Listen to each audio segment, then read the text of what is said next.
I see you put DeAndre down there today.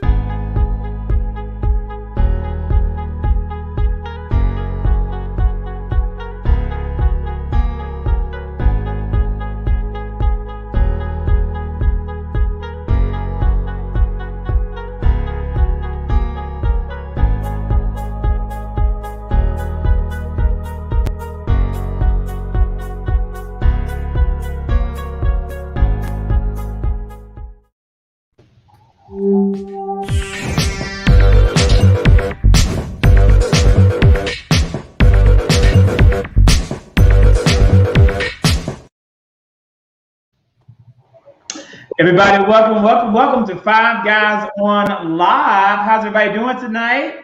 Good. Doing good. Awesome. Well, that's really good to hear. It has been an exhausting week for many people in America due to an overwhelming amount of violence and activity that has really caused a lot of Black drama for a lot of people. It's good to hear that you guys are staying grounded and keeping your mental health really balanced. Towards the end of tonight's discussion, I really want you guys to think about, right after we share our Black History Fact of the Day, concluding with what are you doing just to keep your mental health and well-being together. With that being said, we're going to go right into some of the news events that are happening that really are, to me, kind of impacting our mental health, and the fact that when you are a Black man, you're not even allowed to walk in your own neighborhood. CJ, this is your contribution for the week. Tell us about it. So I don't know the name of the young Black man. DeAndre. Okay. But Sergeant Johnathan Pentland of Columbia, Northeast Columbia, South Carolina, in a neighborhood called Summit area of Columbia. This man was walking through the neighborhood, and this sergeant just started harassing this man for no reason. It got very violent, to say the least, and not like severe violent, but like he was pushing him, he was using cuss words, and Johnathan was arrested that next day for battery and third-degree assault. Now, allegedly, from what I heard, the reason why this even started was because a woman, which is the sergeant's wife, called the cops saying that DeAndre had started some stuff with another woman in the neighborhood, allegedly. We don't know how true that is. I will also say that the chief of the Department of Columbia also said that DeAndre is the victim and that they are holding Sergeant Johnathan Pentland to the most on this case.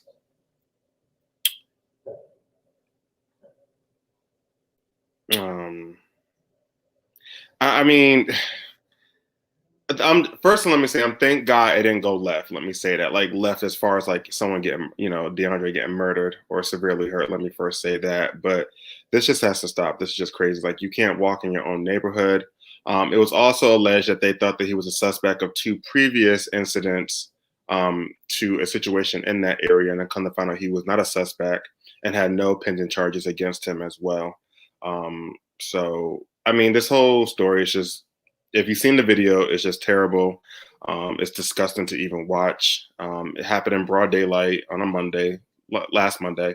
And again, you just can't walk in your own neighborhood. It kind of reminds me of Ahmaud Arbery. He was running in his neighborhood, and unfortunately he lost his life. This just has to stop. I mean, that's all I really have to say about it. It's just, I would like to get your guys' thoughts on it and opinions.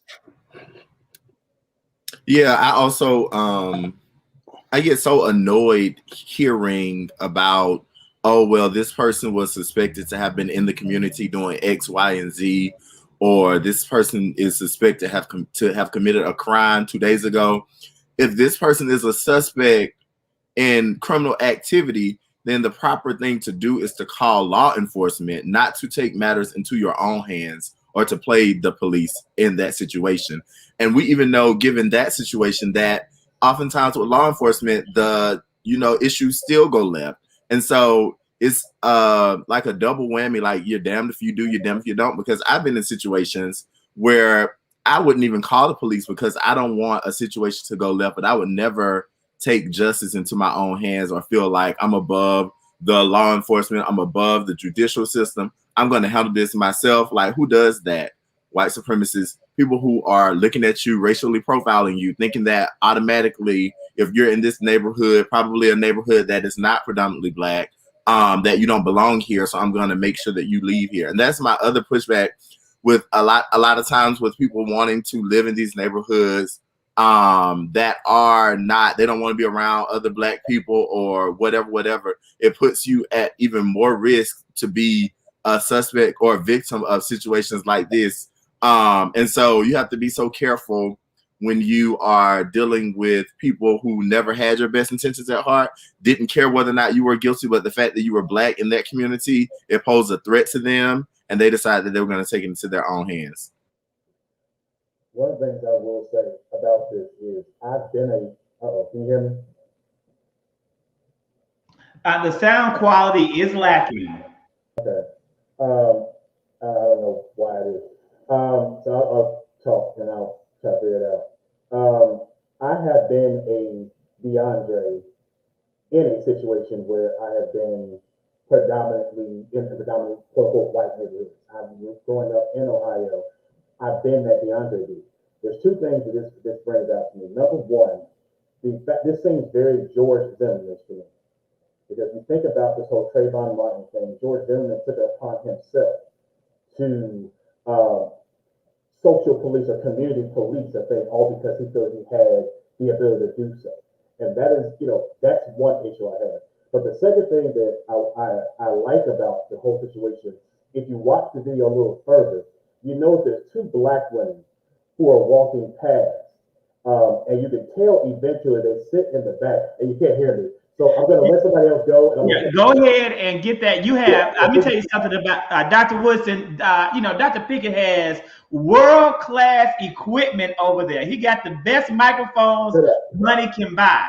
I have asked him to come to my house and set up my world-class microphone, but he has refused to do so. But I understand there have been valid and just causes for that. So we're going to we'll give Dr. Pickett a moment just to get his microphone himself together, because he was making a brilliant point. And you're right, a whole studio.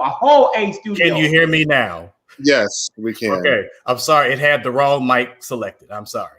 But that's what happens when you have 8 different microphones in your studio. Okay. Anywho, what I was saying was this whole situation. Number one, this whole situation sounds very George Zimmerman-ish to me. At the end of the day, George Zimmerman tried to, police the community, right? And unfortunately, while he was trying to he felt he had authority, if you will, over the community. And the sad part about it is when at the end of the day, when people feel like they have that much authority, that becomes an issue. Number one. Number two, I love the fact that the military, which he is part of the military is actually stepping in as well. They're not only saying they not condone it, but they're also going to have their own investigation. And one thing you have to understand about being in the military is the military take things, especially if you're a ranked officer, they take those things seriously. So even though the police is going to get them, the military is also going to handle them as well. And there may be some things that we might even know even beyond that. The third thing that I said was because of the fact that I've been a DeAndre in these communities, I know what this young brother felt like or feels like when you are the quote unquote minority in this community, and you make people make you feel like you don't belong, or to make you feel like you look out of place. The fourth and final thing that I loved about this thing is, again, when you saw in the video, if you pay attention to it, you see 2 Black women who are walking past. And those 2 Black women walking past, they walk and you literally see they may have stopped, because what happens is you can hear them asking, "What's your name, baby?" Like you hear these people talking to him, and he goes with them. So it felt like there was a community. The very last thing is there were some people who showed up the next day at his house. And so at the end of the day, I'm a firm believer. Listen, you have to say something. You have to do something. Stop allowing people to think that they can keep doing these things and get away with it. So if that means that we got to show up to your house, that means we got to make you feel as uncomfortable as you make other people feel, then we will do that. And so it's just those kind of things that we have to keep, putting our knees on their neck to make them understand what it means to really feel that pressure. Absolutely. And I agree with you. And I also want to point out the reason why I chose this story, because it did actually hit home for me. Because 2 years ago, I was in Vegas and the same situation happened to me. Me and another associate of mine, it was like around 8 o'clock at night. We were in an Airbnb. It was a group of us, and we decided to go walk in to get some fresh air. And literally, one cop car turned into 2 cop cars to 3 to 4 cop cars. Came, pulled, like literally stopped us, had our hands on the hood, questioned us on why we were walking in the neighborhood. I had no ID on me. My ID was in the house because I'm thinking I was just walking around the house to, around the neighborhood to get some fresh air. Allegedly, somebody was spotted running through someone's backyard. It's one person, but there was 2 of us. And it could have went left, and thank God it didn't. But of course, it was definitely an uncomfortable situation being interrogated that way and not knowing what could happen, and knowing that they took 4 white cops to black people because we were walking in the neighborhood. So then, of course, I'm questioning, did someone really call because someone was running through someone's backyard? Or did you see 2 black men walking in the neighborhood? It's like, okay, let's call the cops, because the neighborhood that we were staying in Vegas was a little foo-foo neighborhood. You can tell by the cars that were parked outside and things like that. So that's what made me really want to talk on this situation, because even though it didn't go left, it could have went left, and it definitely was an experience that I will never forget, and that I don't feel like anyone should have to go through. Yeah, definitely. There was a quote that Will Smith said back in 2016. He said that racism isn't getting worse, it's being filmed. And I just think that just pretty much, I don't want to say concludes, but just puts where we are as a community, as in the world right now, in a nutshell, if you will. One thing that really warmed my heart is the fact that, to DeAndre's point earlier, is that the amount of people that came out to the house the day afterwards, and I want to say the day after that, and they protested and they showed up in numbers and numbers. And one thing that I sometimes get a little worried and possibly even more concerned about is making sure that our community doesn't normalize this and doesn't become desensitized. And because there's so much of this hatred that is constantly being spewed, day after day, moment by moment, week after week, I was very, again, just blessed and warm to see that we still are, quote unquote, woke. We're still showing up in numbers. We're still protesting. We're still being consistent whenever we see an injustice happening. And I just continue to believe, and I hope that we keep that same energy and keep that momentum, because we know that things are not going to change overnight. This is you have the systematic situation, and then you have just the jacked up mentality of racism, the jacked up mentality of being a bigot. And again, I really want us to, again, remain consistent, keep that momentum, and do not become normalized and desensitized by this. So to keep it moving, I just want to say that you did have the community show up in that effort. This man actually was relocated from his home. Like, he was not, his home environment was deemed unsafe. The police came, took him out of the home under the cover of police security, and then relocated him. So I definitely think the power of that community speaks to the consequences of those types of racist and foolish actions. Additionally, he is being sanctioned by the military. He has been charged with assault by the police department there. So hopefully this will turn out to really be a lesson for other people. Additionally, he did create a GoFundMe account to pay for his legal fees. GoFundMe shut down that fundraising opportunity. Now, if this man is going to fundraise from white supremacists and the dark web and the evil people out there, he's going to have to do it some other way. Maybe he'll do it on the newly created Parler app that's going to come out in a couple of months, because Parler has been allowed to return to platforms. So, with that, moving forward, we appreciate that. We go now, really, this is unfortunately one of multiple events that have happened in the past week. In addition, of course, to what Officer Pendleton did, we had the unfortunate killing of Dante Wright in Minneapolis. We talked about that a little bit on last week. It was done, of course, by this police officer. We saw glamorous shots of her, but here's the mug shot. This is the image I think should be displayed and be portrayed of her in her orange jumpsuit, in her arraignment. Officer Kimberly Potter, 26-year veteran who supposedly accidentally discharged the murder weapon that killed this young man as she was reaching for a taser. In addition to that, we also have, of course, the Derek Chauvin trial happening right now. Today was closing arguments. Gentlemen, I don't know if you saw that, but that, for those who did see it, could have very well triggered a lot of trauma. Again, all these events triggering and causing trauma for the Black community. And then you also have this murder, which is not getting the media attention that it deserves. 17-year-old Anthony Thompson Jr.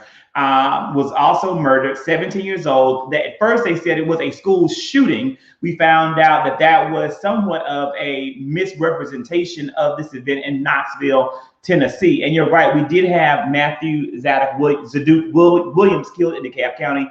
I saw that on the news. I saw the DeKalb County Police Department do a really good job of actually being very transparent and very forthcoming of that. And then again, but in this case, this wasn't forthcoming. The DA is refusing to release the body cam footage, which it was implemented for this reason, a $5 million investment in body cam footage, and they refuse to release it. All of these things happening, it really talks about, is there anything that can be done to stem police brutality, especially in the Black community? Are there any answers that anyone has to share, just even briefly, before we move on to the next topic?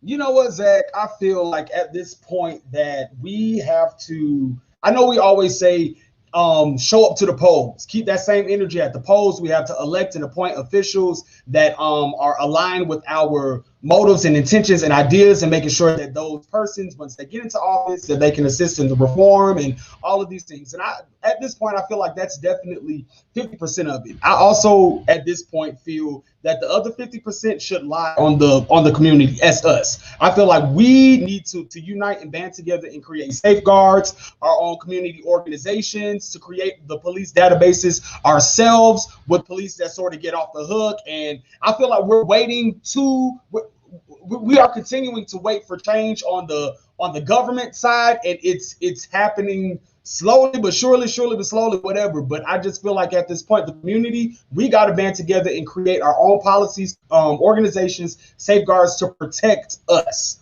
Like, I feel like hopefully that if we sort of police that ourselves, maybe some better accountability will happen coming from the community side. That's the only thing I can think of. I hope that makes sense.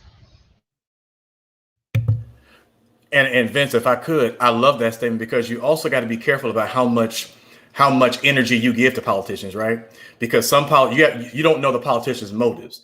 Some people are good for cameras, some people are good for taking pictures, and they're good for talking points, but don't necessarily mean that they're willing to do the work. What I also think needs to actually happen as well, I don't necessarily classify him as an ally, but I do appreciate his candor. We need to have people who you don't normally hear speak on our issues, like a Pat Robertson, who actually came out and talked about it. If you know anything about Pat Robertson is a very conservative evangelical white man in his 90s, who you see on the 700 Club, who's talking about things, 700 Club, who's talking about all this other stuff, Trump and everything else. But this man came out and got flack from his side about it, because he literally had two types of, he had a taser out, he had a gun out, and he literally said, ma'am, how can you not tell the difference? How do you not understand the weight? He literally spoke out against it and said, and he actually continued to go on and talk about the foolishness as it talks about these officers and how they are continuously,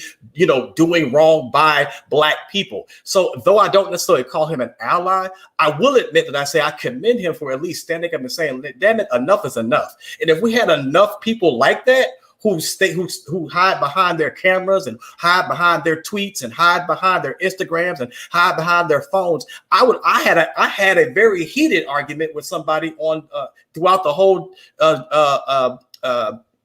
trial today. I actually sent some screenshots to Zach, and I actually couldn't believe that this woman really believed the stuff she did. And she didn't, and I was very clear. I called her a bigot. I called her insensitive. I called her everything else, because of the fact you have to call these people out for who they are, but also make sure we also recognize and I think acknowledge those who also are trying to speak truth to power. Again, I don't call them an ally, but I do at least appreciate the fact that we do have people who are saying enough is enough, and we got to commend those people, and we got to keep pushing them to speak and not stand behind their silence.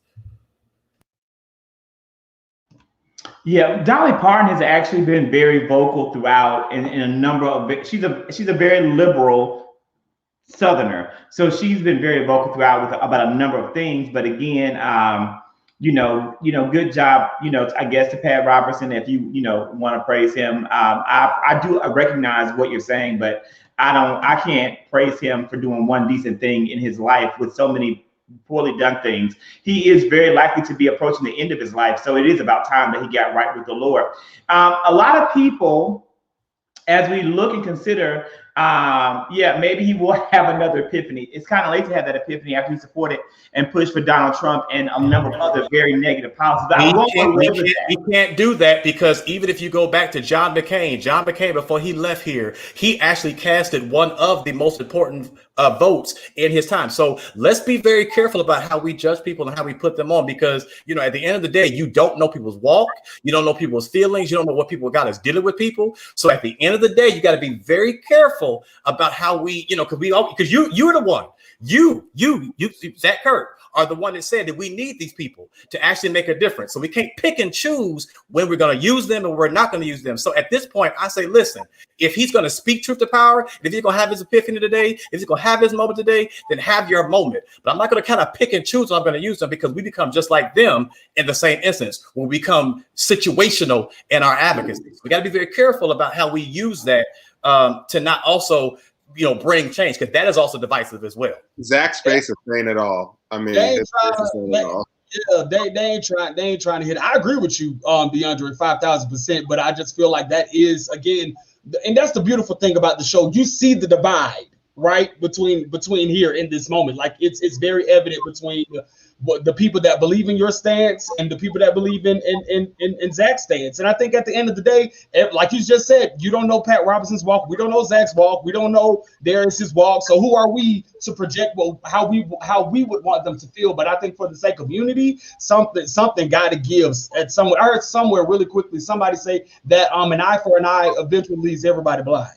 So at the end of the day, ain't nobody gonna win. So you can feel how you feel, and they're gonna keep how they doing and doing what they doing, and then we just still gonna be in opposite ends of the corner, and the shit gonna still continue to happen. So it is what it is.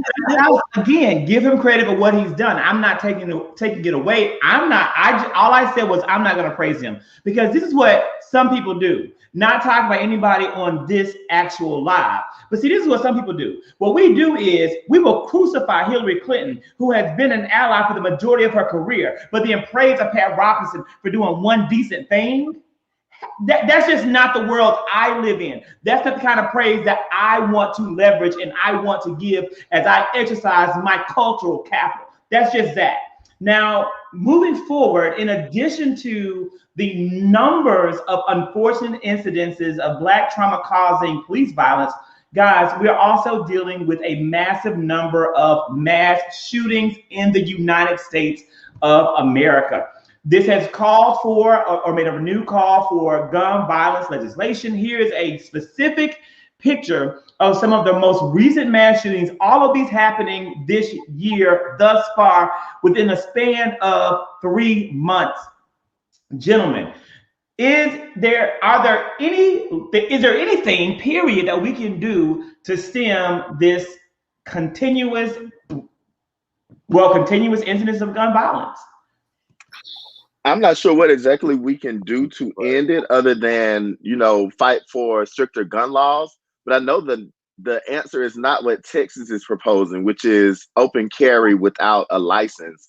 And when you look at situations like that, it really makes you wonder, who are these people in these places making these decisions, and what is it that they're watching? Like, are we not watching the same news? Are we not living in the same country? So your answer to, you know, the mass shootings all across the nation is to give people the right to carry a gun without a license? That is just absolutely ridiculous. And that's coming from one of the worst states in the United States of America.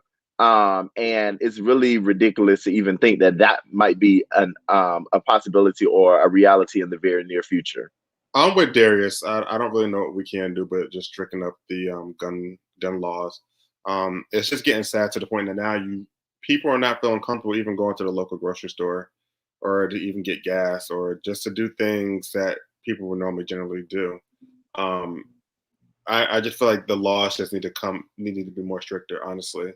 Go ahead. I'm sorry. I was just going to jump in and say, someone said that Georgia has that law right now. In Georgia, you have to have a license. Texas is advocating for them to have what they call constitutional carry, which means that The only thing that they need in order to carry is to know that the Constitution allows them to do that. So they don't even have to have a license to carry their gun. Second So Amendment right. You wouldn't track it. You wouldn't know who has a gun. You don't know their mental state. You don't know their felony, their legal record, gun carrying. And James, we had one in Atlanta when we had the Asian massacre. And then not to add more into the insult, thank God nothing happened. But when that guy brought the guns to Publix, nothing happened, but it was the intent to something to happen. Possibly, right. Now, the gun laws... Wait, now hold up. Now, the laws here in Georgia, and correct me if I'm wrong, in order for you to even buy a gun, all you have to do is just have a Georgia license, correct? Is that correct? I mean, I don't know. I don't know if anybody on this call, I don't know if any of us are really running around, with these guns. I don't think that we're the most gun-toting crew. Well, I know I definitely don't have one. But I have. I'm not gonna lie. Let's say I haven't looked into getting one for my own safety. However, I do believe in the state of Georgia that you have to have just a Georgia license in order for you to get a gun, which I think is a big no-no. Now, I know in other states, like I've lived in North Carolina before, in order for you to even get a gun, you have to have a gun permit. There's a gun permit to even buy a gun, and then they have a concealed weapon license for you to carry it. And see, here in the state of Georgia, you don't have to have that. In order for you just to buy a gun, you just have to have a driver's license. I think that's a big no-no right there. Okay, so I just pulled up the law. In Georgia, you can have a gun. You're not required to have a license. However, if you want to carry it openly, you have to have a license on you. Right. And that's why I say I think that's wrong. In North Carolina, in order for you to buy a gun, you have to have a permit. In order for you to carry the gun, you have to have a concealed weapon permit. So, but here you can just go and buy one. So I think that's a big no-no right there. And God knows what other states are doing that, where you could just walk into a store and just say, here's my driver's license, and I can buy a gun. Both Kanita and Dr. Washington stated that the issue really revolves in many cases around mental health and having greater awareness as well as accessibility to mental health services. Do you think this would help solve the problem? And which is kind of like a duh, but do you think that those who are in need of this service, unfortunately, not wanting to be stereotypical, but a number of many of these mass shooters fit a stereotype. Are these individuals going to take advantage of these services if it was provided to them and accessible to them? Because unfortunately, some people won't even get a vaccine. No, I agree. Right. And I agree with you with the mental health thing. Like, for example, with the shooting that just happened at the FedEx in Indianapolis. Now, reports were just saying now, just a year ago, the mother had already called the police and said that her son was having mental issues and that he needed help. And now look what ended up happening. He ended up killing 8 people and killing himself. So I do agree with you that, yes, I do feel like more resources and people should take the resources to get mental health. However, I do feel like a lot of people who have jobs do have access to therapists. I just don't think they want to take the time to even invest in going to seeing a therapist.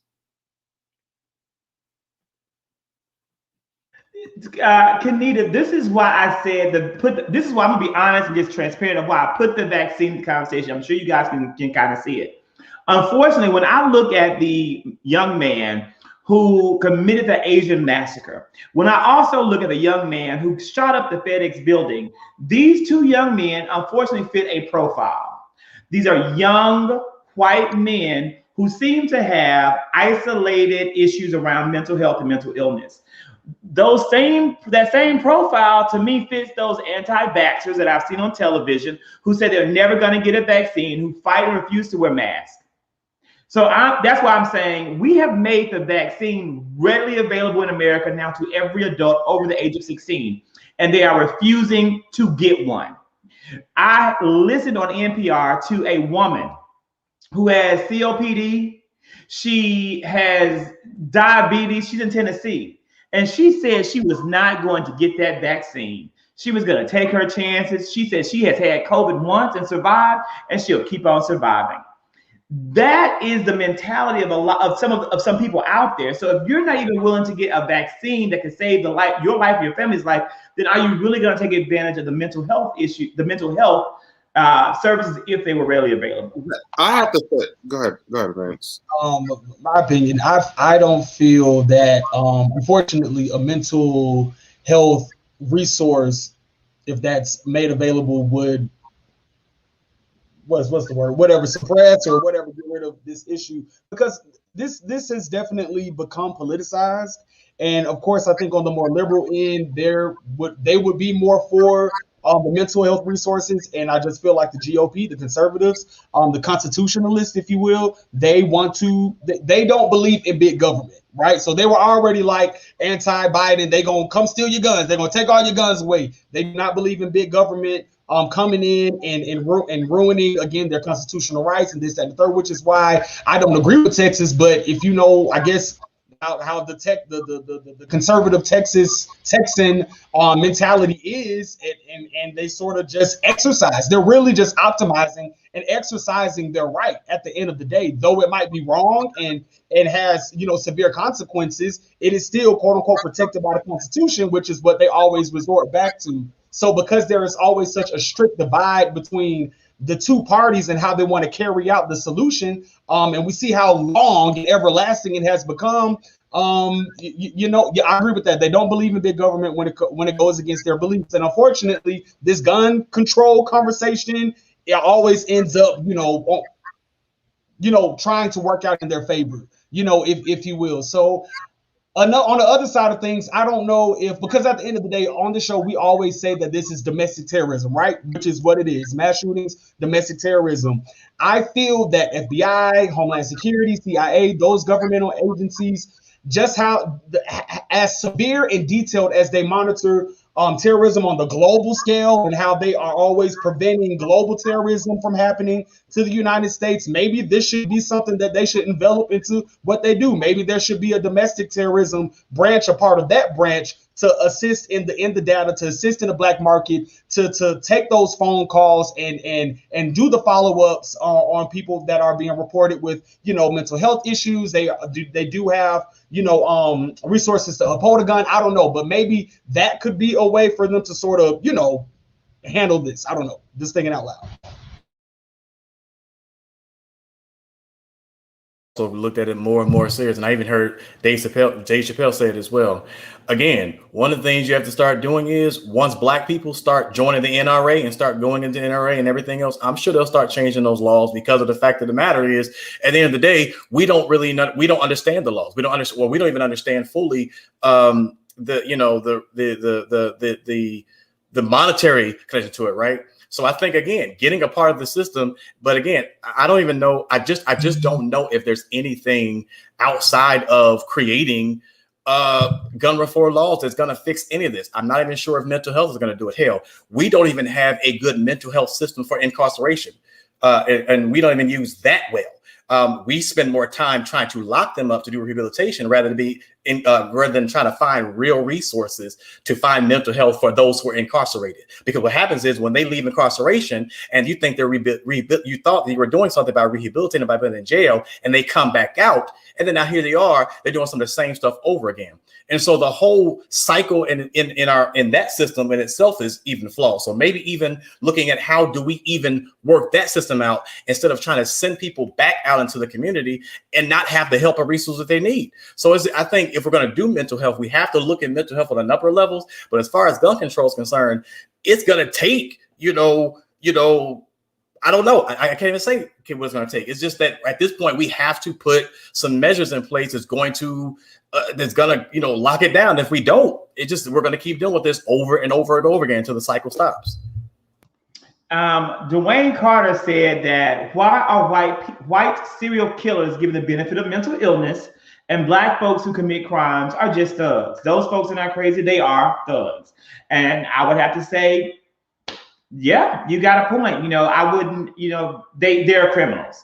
I do believe that some black people that commit crimes are suffering from mental illness, like some white people that commit crimes are suffering, but some of them are not. And some of them really are just mass murderers. And I appreciate you and thank you for calling it out. And so, one issue that has come up time and time again, but never discussed on this live cast. Are you guys able to see my broadcasting clearly?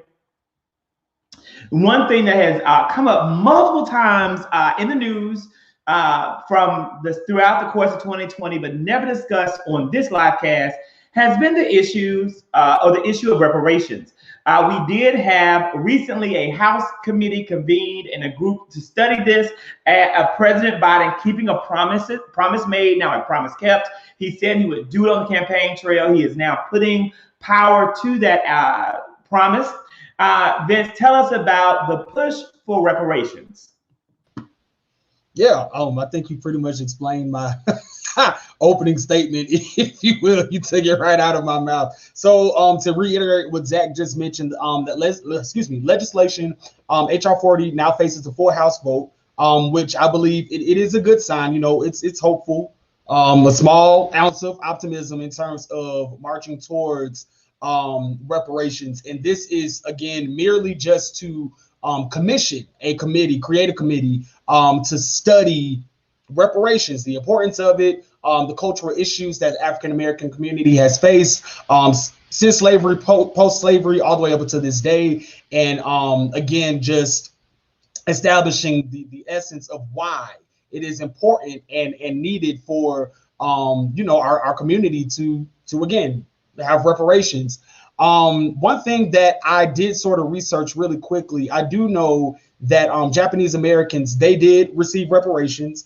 I want to say in the 40s, if you will, Japanese Americans victims, after World War II, around that time. And so just what the government put together, this was the qualifications to receive those reparations, or how, not qualifications, how the Japanese Americans rather were able to receive reparations. One, the number of victims were relatively small. The victims were easily identifiable. Many of the direct victims are still alive. The injustice took place during a relatively short time period. The perpetrator is known, which was the United States. The injustice is easily identifiable. The injustice offends values of equality, personal safety, and or the right to own property, so on and so forth. And so once the government commissioned that, they cultivated it, that it was about $20,000 for each 80,000 living survivors for a total. Just wanted to do a correction very quickly. Kale already hit it. They received those reparations in 1988. 80s. That's what I was getting down to it. Okay, because it happened in 1940s, but right. They didn't receive any money until 1988. And the thing too was, when you talk about that, and I'm not saying that they were more deserving of reparations, because that's not the case. But what happened was the government literally seized their businesses and property that they owned and had bought. So imagine, like, this is my house. I bought my house. The government said, I'm a terrorist and I'm going to take your house and I'm going to use your house for whatever I want to use it for.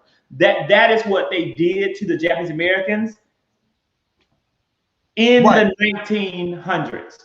Right. So I say all that to say that it has been done.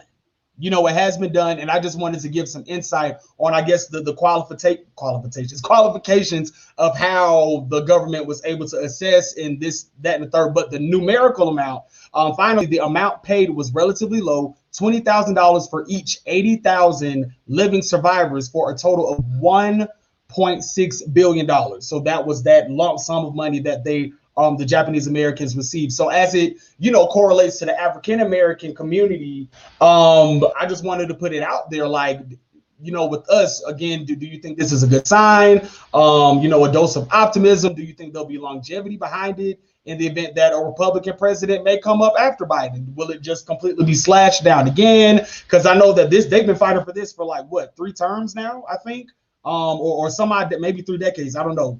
But yeah, I really wanted for us to just dive into this. Yeah, I know, Garrett, you're ready to go. Yes, Candace, I can say Zachary Kirk is a direct descendant of slaves and a direct beneficiary, my family, of the Reconstruction era and then the downside of it. So all that history is a part of my life. But let's talk about it, Darius. Take it away. Oh, no, I just want to know, how long are they planning to study? What more do they need to see? We look at how discrimination and racism has ravaged Black communities since we got to America. So, and back to when you were speaking about the houses being seized, they literally seized people and used people as property to do whatever it was that they wanted to do. So I saw that the number they were looking at is $12 trillion. I'm not sure how that number was calculated or how the number would be distributed. But the most horrible part about slavery and trying to track direct descendants is wonderful, Zach, that you've been able to trace that history. But for a lot of people, that's not possible to even put the pieces together to trace themselves back to slavery in that way. So I would just assume that anybody over here who is Black is a descendant of a slave. And I know that is an incorrect assumption, but how are they going to literally trace back family genealogy when you look at, I worked in the courthouse and there was a deed for a piece of land that a white person came into our office to locate, and it was for a Black girl with a scar or something like that, you know, some identifier. There's no way in the world that we would ever know who that person was or what their name was.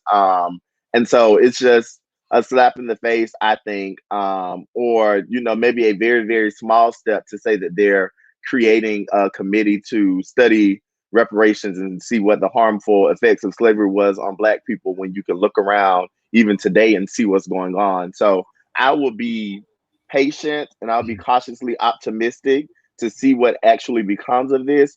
But I don't have a great deal of faith in the government that we'll ever see reparations in our lifetime. You don't waste your hopes and don't waste your dreams. I do not anticipate there will be any reparations coming from this study in the near future. The estimated value of what we are owed as descendants of slaves as a whole total population at the lowest end would be $97 trillion. The federal government refuses to do loan forgiveness in the amount of $50,000 per person, when many of us are the ones who would benefit the most. You don't even have a federal government and elected officials in the Senate who believe that we should have the fair and free right to vote. If we don't even have the right to vote, you know we are not going to receive the reparations that are owed. And so, to be honest, I feel as though even though this is a commission and a study is a great step, this is something that is far down the road, if ever. And we have to really focus our energy, in Zachary's opinion, on policies that will give immediate benefit to the Black community right here and right now. I'm gonna be honest with you. When at first, two of my former students came on my Thursday night live cast, and I was like, talking about reparations is a waste of time. And they did a phenomenal job of setting me straight, breaking things down, and giving me some articles to research. I went back, I read the article by Coates, I read the article by Bob Johnson from BET, and I was all about it. But then Bob Johnson, is that his name? The black guy who was president of BET, Bob Johnson, Robert Johnson. Robert Johnson. Robert Johnson did a phenomenal job of laying out a current case of reparations, and I was all about it. Then this man turned right around and told me to vote for Donald J. Trump. And I realized this was nothing but an effort to distract and detract from the real work at hand. And I was misled and I was angry. Not saying we don't need reparations or deserve it, because we do. We need it in multiple forms. We need it in multiple levels of government, because it's really the only way to undo the damage of white supremacy on the Black community. But is it something that we can handle right now? Probably not. And I will. We just went through a litany of issues that we face around police brutality, around mass killings, about the continuous evaluation of our Black lives. We are fighting to survive. We're not yet at a point we can fight to thrive. We need reparations to thrive, but right now we're just sadly fighting to live in an unjust America. It's not the time. And Zachary's humble. And I will say this, and it may not be big to many people. And even though I know it's far-fetched, I think it's cool that they've created this commission. They're doing the work, but I'm glad that there are cities or there are small government that are saying, listen, we don't need to wait on federal government. Asheville, North Carolina, actually last year passed a big reparations within their own city that works towards giving small businesses and giving first-time homeowners. And so we spend too much time worried about, we keep saying this all the time in this show, politics is local. If you can get people, if you get your elected officials and your city council, that they have the power to do this too. We can have Asheville, North Carolina's all across this nation. Atlanta, hell, we have a majority black city. They can, it can be done. So at the end of the day, these cities can actually do the work, and I commend them. No, now it's not perfect. They didn't get the direct payments and everything else, but they made it. They realized that we need to make redo the wrong. Make it right. Sorry. But at the same time, we need to provide opportunities because that's all they've ever asked for. The community they live in, they said, we just want the opportunity.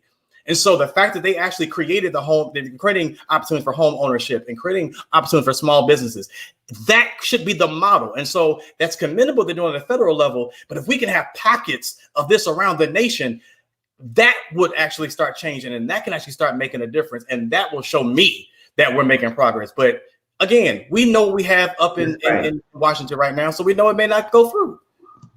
That's a great point. You're right. Evanston, Illinois passed in small pockets and small communities. There was a beautiful story on NPR about a community right here in Atlanta, right there in the Chattahoochee Hills area, where they pushed all of the free black people in the worst part of the town, right by the railroads, right by the slaughterhouses.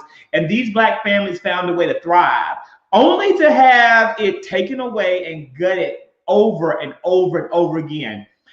We know that we can track down those descendants and those individuals. There was a name for the community. I forget. It was a really unique term for the community. That community right there could be benefit. So it could be in small pockets where we know, and then spread out over time. So that's a good point. Thank you for sharing that. In addition, guys, as we get ready to kind of bring it on home, we have had a heavy night of hard topics. I knew it would be a heavy night of hard topics, but I think it's very important that we not shy away from those topics.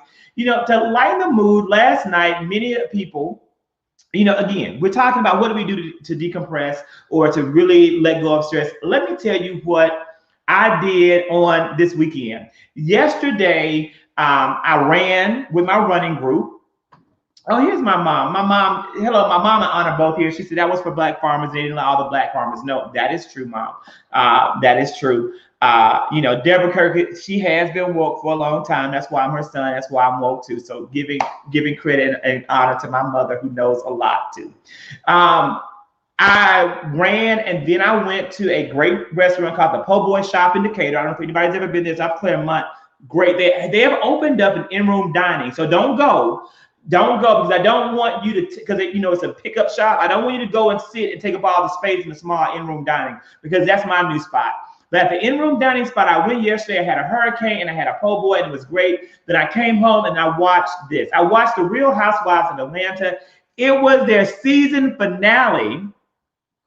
And many people are doing exactly what Darius is doing right now. Many people are saying that the whole season was very boring. Many people are saying that the show has lost its touch, and that it should either be canceled or somehow revived. Gentlemen, viewers, what are your thoughts on the most recent season of the Real Housewives of Atlanta and the future of this franchise? James says it's really good. Are you talking about the Po' Boy Shop, or are you talking about the Real Housewives? I hope he's talking about. He's definitely talking about the Po' Boy Shop. Yeah, Definitely. And guess what, James? I did with my fat self. The bread pudding was better than bread pudding, James? And it was the best bread pudding I have ever had in my life. And I'm a little bit of a bread pudding snob, as my mom can attest to. Bread pudding is something that you make when the bread at your house, you have light bread is getting old. You take the old bread and you make bread pudding. So if this, many people are, restaurants are making fake bread pudding. I don't like that. But this bread pudding, you are accurate, James. You have regained a little bit of credibility in my eyes, just a little bit. You don't have much, but you have a little bit of credibility now after that. At least you know good food. I'm gonna have to try it then, since he's saying it was better than sex. So I mean, if it's that good, Jesus. I didn't say that, but I said no. It was James said that. Do you feel that this season of the Real Housewives of Atlanta was better than sex? No, not at all. Not at all. The season was a snooze fest, to be honest with you. Do I feel like the franchise is going to be over? God bless you. Do I feel like the franchise is going to be over? Absolutely not. I mean, this is not their first worst season, and it won't be their last worst season. However, I do feel like they need to do a little revamping. They need to get some better storylines, and some people may have to go, and some people may have to stay. Who? We'll talk about that after. No, that's the point of this. Now, CJ, you claim to be a pop culture reality TV guru. This is the time to tell us what your real thoughts are, because it's hypothetical. Who needs to go? Who needs to come back? What needs to happen? That's the whole point. Well, actually, I was being funny when I said that. I'm sure Darius caught it. It was an old clip from when Nene said, some people needed to go, and they would talk after the show. So you didn't catch it, so it's okay. I also don't follow Nene like that. It's okay. Nevertheless, as far as who I think she should go, I think Drew should actually stay. I think she's good for the show. I agree. I think LaToya is good for the show because LaToya was making it hot, actually. I'm getting sick of Kenya, but Kenya's good TV, so she can stay, obviously. Cynthia, I mean, I love Cynthia, but I kind of feel like Cynthia can go. She could be a friend of the show. She can go. I feel like, we've seen Cynthia get married so many times, well, 2 times, she's in love now with Mike Hill, so we're happy for her, and she's doing really good with her business, but I just feel like Cynthia can go, honestly. I feel like we need to bring Phaedra Parks back. I also heard in talks that Sheree may be coming back just because of the whole incident with her and Tyrone and what was going on with that. I allegedly heard some filming was going on with that. And I know she'll never come back, but I do feel like Nene needs to come back, but she won't come back. So that's my thought. I also feel like the whole season played out over the summer. Like, we knew what was going on. Before the season even got aired, we already knew about Portia getting locked up. We knew what she was doing for the Black Lives Matter movement. We knew every step of what she was doing.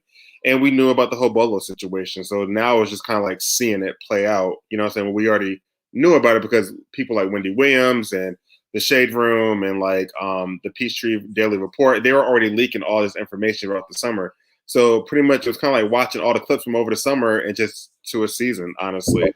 You know what, CJ, that's a very valid point that you made. I feel like what hurt the franchise this go around is because it was so covered. It was covered so much through the summer. Yeah. Like said, blogs, and not only the blogs, Candy was already talking about it on her show on YouTube. Portia was already going live talking about the show. Like, everybody on their own. There was no secrecy.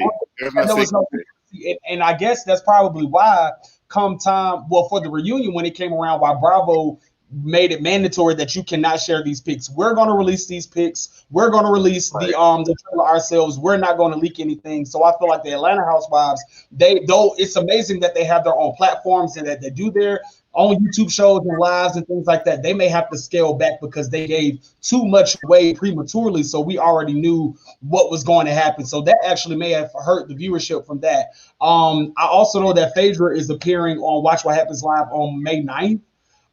Which is getting a lot of buzz. So people are speculating that may be a segue for her to sort of be, finesse back into the show, if you will, which I also think that Phaedra needs to come back. I would actually love to see Shamia have a more pertinent role. I know she's not because of her husband, but one thing, I don't, this is the thing, I never watch the episodes, but sometimes I watch the after shows on YouTube, and the confessionals with Shamia, Drew, and Portia have been hilarious as hell. Like, Shamia is just a great personality. Like, she really did a good job for me this season. And I have to push back about Cynthia.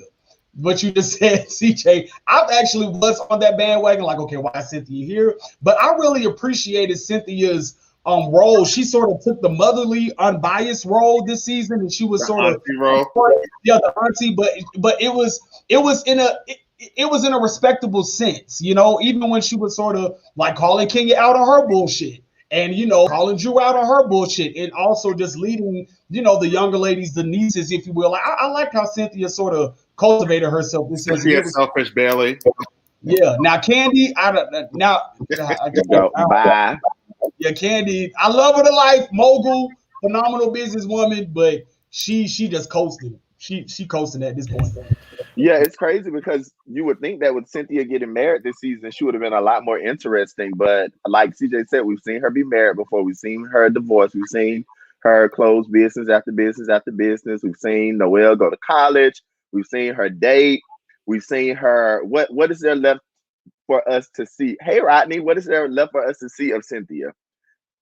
Like, what is it that Cynthia could possibly do that would be something new? And then with Candy, Candy is only interesting to me when she has Mama Joyce and the old lady gang on the show. So when she stopped sharing them as much, it became a lot less interesting to watch Candy. Now Candy is a boss.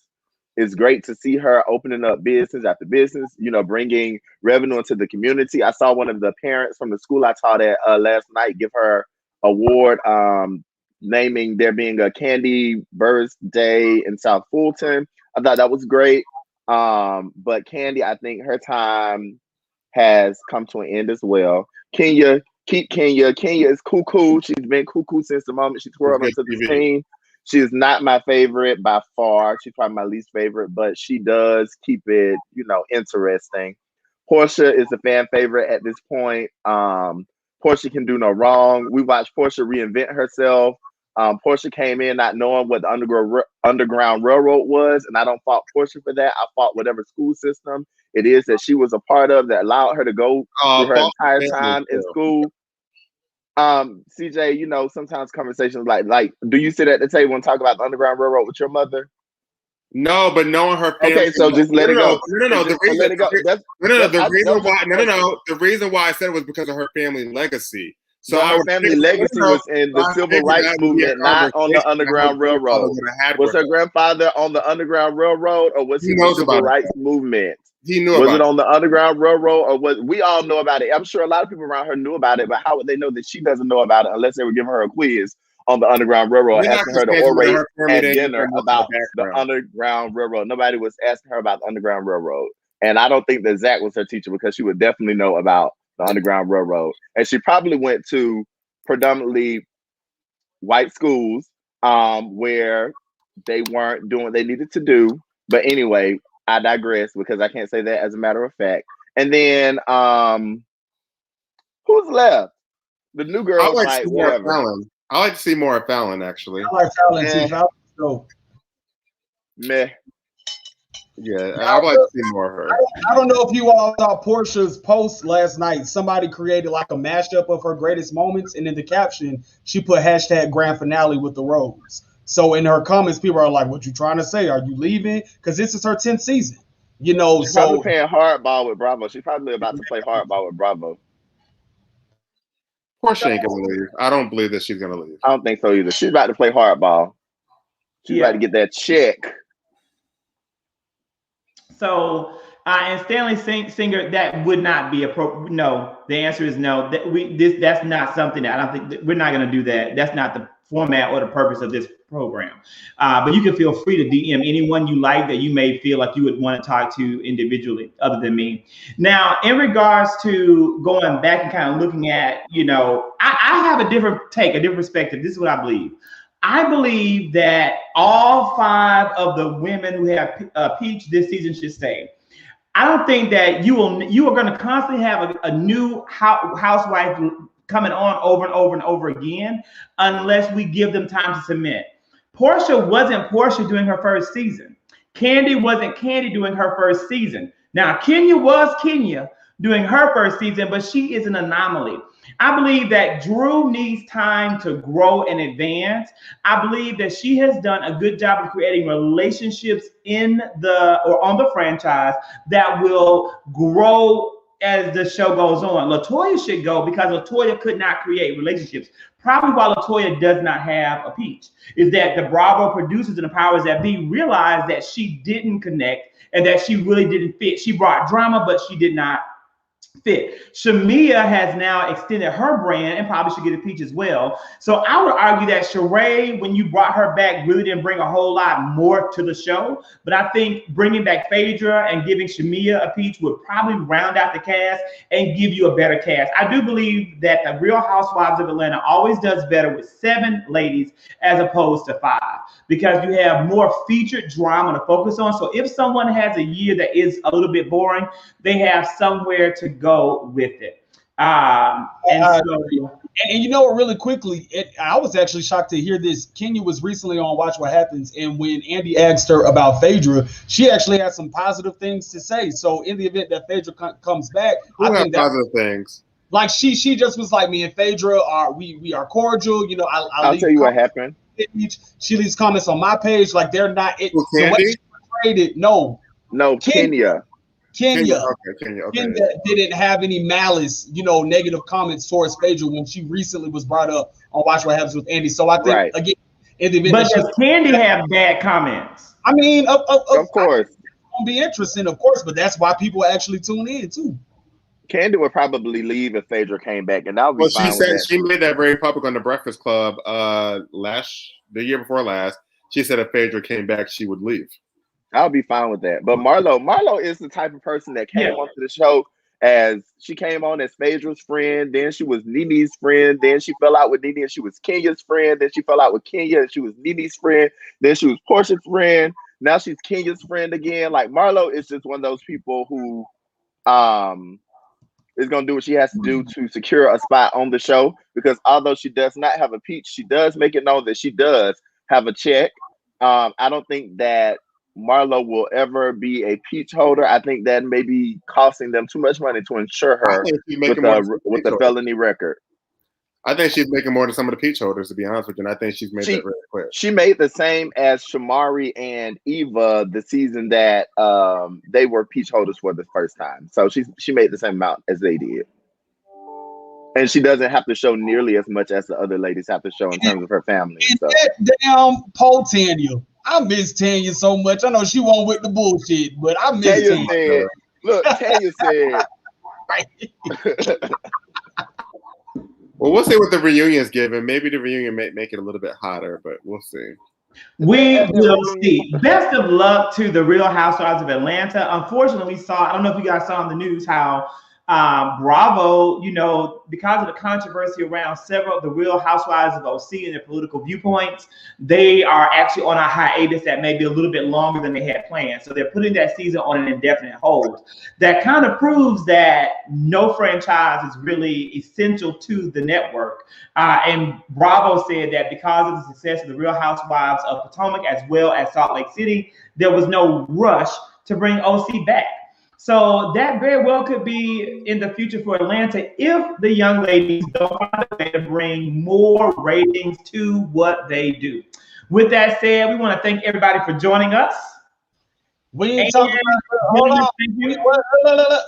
about the Black History Month. Oh, I'm sorry. The Black History fact of the day and what you guys are doing to decompress. Take it away. Who has tonight's Black History fact of the day for Black History 65? I think Darius is just doing it every week, right? You said you gave that to Darius. Wait a minute. No, we did not do that. Last week, last week. Roll the tape. Roll the tape. Okay, well, I got a Black History fact. Everybody knows off the platform.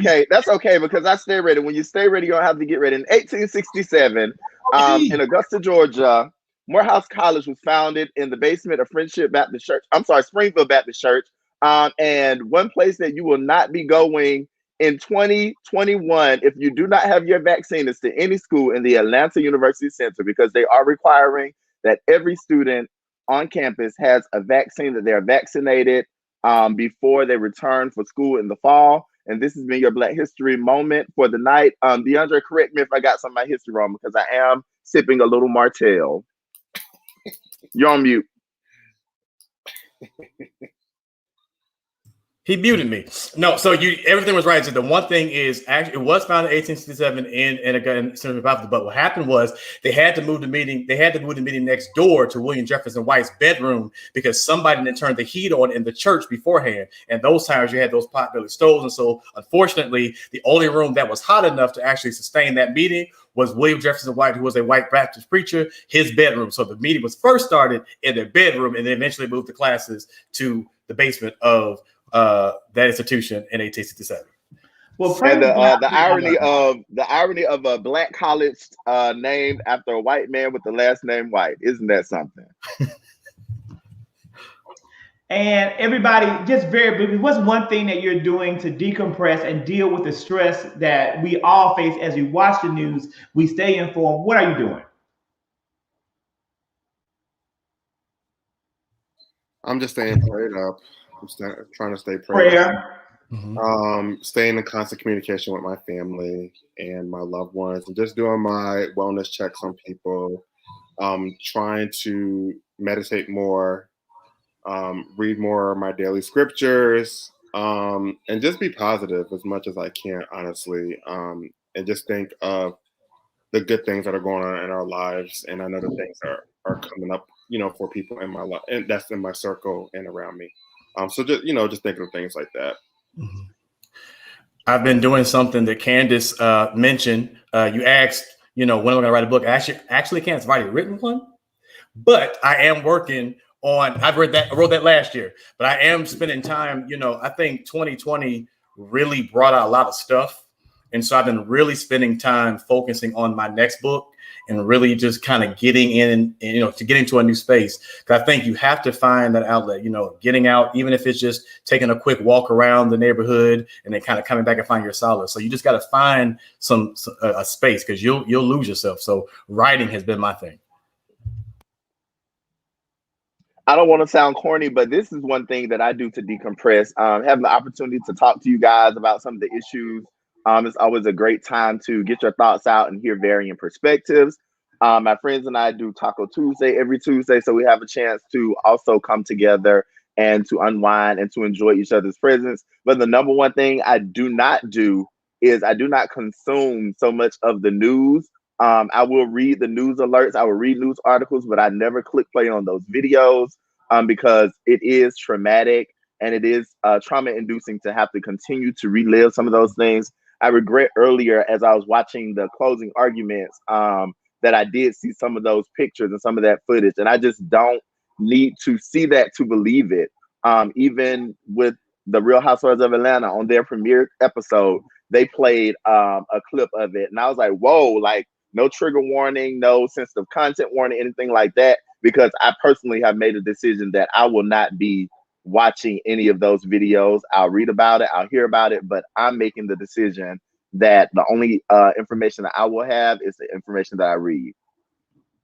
That's really good, Darius. Not consumed, by just the evils of this world. For me, I've been traveling a lot, so with me on the go so much, I've actually been missing some things. So I'm just like Darius. As soon as you get a news alert or notification, I'll brush up on it unless we're talking about it on tonight's show. I do also agree with Darius. These conversations are very therapeutic, us being able to listen to each other's side and just share what's on our heart. So that's that. And for me, I always like to seek the positive out of things. And I thoroughly believe that just as much as there's negative things happening, there's a lot of positive things happening in the world too. So just, search for the positive, search for the great news, search for the things that are comforting to your spirit, to your heart, where you see people shine and win and being successful, because there are some great things still happening out there. And, just to conclude, Kel said it earlier, I do 3 things that I recommend that really help me stay balanced. One is heavy cardio. I run and I spin. In addition to heavy cardio, I journal, not a lot. I don't write a lot in the journal. And the journal really never talks about the day. I don't talk about my day. It's not a diary. For me, it's a journal. In that journal, I capture my affirmations for the week. I sometimes write the same affirmation over and over and over and over again. I'll write down my intention for the week. I'll write the same intention over and over just to keep me mentally grounded and focused on what I want God to do for me and do in my life. If you know me, you know that I live in the future, which is a little bit weird for some people. I know the world tells us to stay grounded in the present, but I don't live in the present. I live in the future. And so I live in the future because I know that tomorrow will be better than today. And the last thing, and again, I set those intentions so that I can really help manifest what I want to see God do in my life and do in the world that we live in. So the name of the book, Candy, is Run Till I Finish Life Lessons I Learned While Stopping to Tie My Shoe. DeAndre is going to bring us both a signed copy of the book. Darius. Before we go, because the word has never been uttered, not once tonight, Zach made a TikTok about the things that he does to keep himself sane during this time. And so if you want to check out that TikTok, make sure y'all are following Zach on TikTok. So that's 4 times I can say the word since we didn't hear it tonight. I really wish I could share what Vince shared as to what really keeps him stress relieved, but I won't. So everybody have a great night.